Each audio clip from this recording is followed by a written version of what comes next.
Christopher Watkin here with the Broker of Brokers. What are the 6 game changers that's changed this world in the last 20 years? Right. Talk to me. Okay.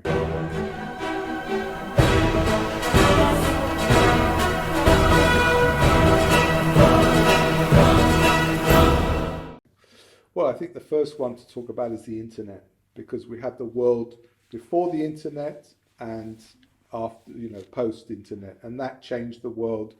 The face-to-face was the only way of doing business, on the phone, landline, you remember landline, and face-to-face. There was no other way.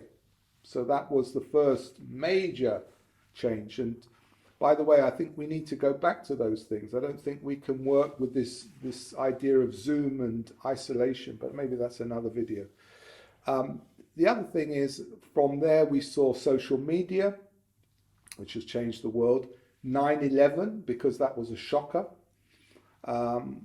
Brexit, Trump, and the virus. Those are the 6 major points that you would say were black swans. They couldn't see them coming.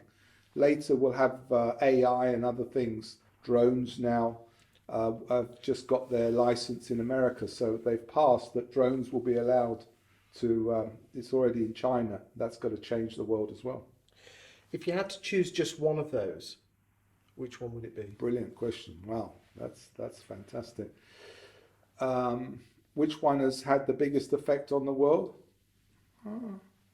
I'd say the 2 major ones are the virus and the internet, because the social media is part of the internet. It is the internet. Yeah, exactly. Now, isn't it? The 9/11 is it's another version of a virus in a way that it was something like that. But I think the virus and the internet are the 2 major changes. Okay, so the internet and social media and the way we communicate, because I see all social media is just another communication platform. It's a very clever way to communication. What do you think the coronavirus will do to the world?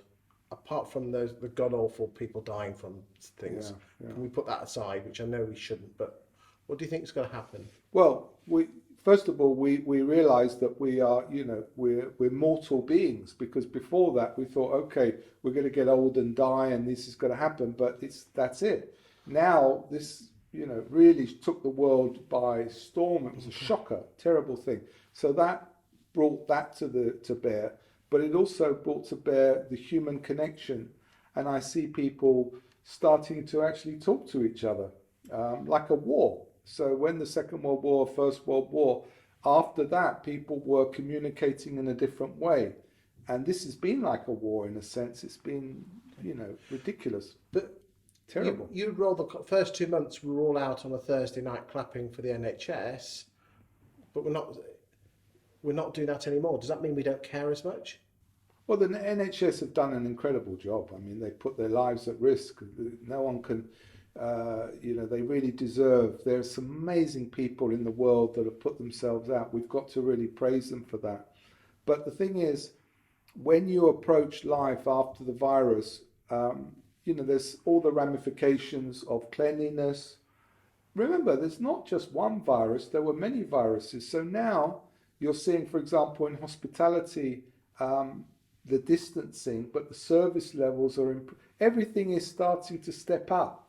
For example, in the hotel industry, you're seeing 5-star hotels, I believe, will survive, but the lower range hotels will suffer because or probably the middle rate. The budget will always survive. So there's almost like a polarization. Yeah. And that's the same thing with the services, the hospitality, and back to the agency. The caring. When you think about things more, you care about things. So therefore, people will start to care about everything related to the business they're in. So do you think, because again, a lot of my people who watch these videos are estate agents, is that those who are in the middle could end up a bit like Tesco's in the middle, not doing very well, but your Waitrose and your Marks and Spencers and your Lidls and your Aldis have done very well, and that could happen to a estate agency as well, the middle ground? Well, estate agency's got a problem, as I talked about earlier, in terms of the fees and the money and the changes and the perception and everything. And it's got to have has to have a shake-up, because, you know, I think you've talked in some of your other videos about there's not enough trainers in this country. You said you could count them on your hand. That's true. But the whole perception of, if you say that I'm a solicitor, everyone's, oh, at one point it was a great thing, not so much now. And at one point, if you're an estate agent, again, it was a prized career to be in. It was a career. Is it a career today? No, it's not. There we are.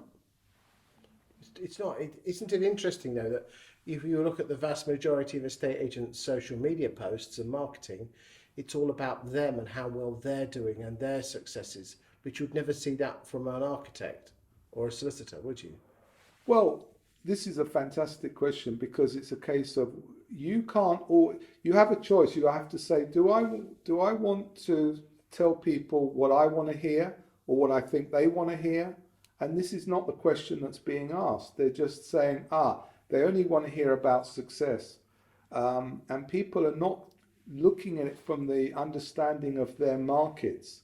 You can have a geeky person. I mean, you've seen me full of persona, Christian Louboutin's ordered, the whole shebang. But this is to empower people as much as myself. You can be a geeky guy without much personality, but if you know your business, you will get respect. And the knowledge factor, when I'm dealing with agents all the time because I'm an investor. So when I see agents, I'm watching them closely. And I can talk about Knight Frank in fantastic ways. They're very professional.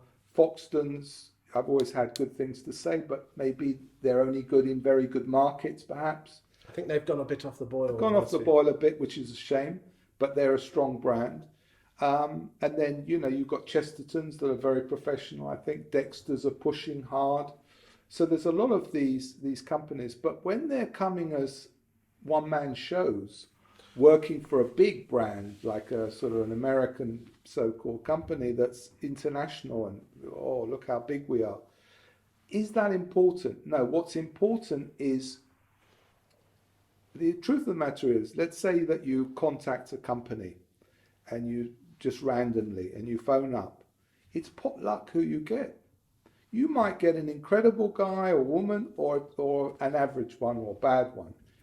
And the whole purpose should be, if you're a boss, is to say, right, I'm going to get everyone to be good, at least good, and some excellent. But what I'm defining as good is caring about offering a service and not just, you know, doing a 9 to 5. There are solicitors now that are changing their opinion. They're taking mobile phones. They're working on the weekends. What's that all about? They never did that before, but they know they have to be competitive. So agents are not quite sure what their role is in society. They think that going to an event and saying, oh, if you ever want to sell your property, or knocking on doors and saying, hello, my name is Peter, and that doesn't work. Because the persona, the idea is, if Peter's that good, why is he knocking on the door? Now, if Peter has people working for him knocking on the door, that's a different story. So it's about the approach. You've got to get it right from the perception. And that comes back to what I said in the beginning of the interview, the brand. And because people haven't got the idea of what the brand's about, and they're thinking about it all the time, for example, Knight Frank do think about their brand. Do you agree? If you've spoken to them, I'm singing their praises. But they lose superstars as well. I'm not mentioning any names, but I think we know who we're talking about. It happens that, but it doesn't matter because, again, these companies will have a culture. And the most important thing, if you've got one business, one shop, or one little agency or a massive agency, is to get this right. And generally speaking, again, I'm happy to help you, to let you know, but you've got to know what your perception is in the field. You've got to find out what people think about you. They call it reputational damage in a way. Indeed. Thank you for your time today. You're welcome. Let's expose You're that in the next video. Thank Pleasure. you, Broker. Pleasure.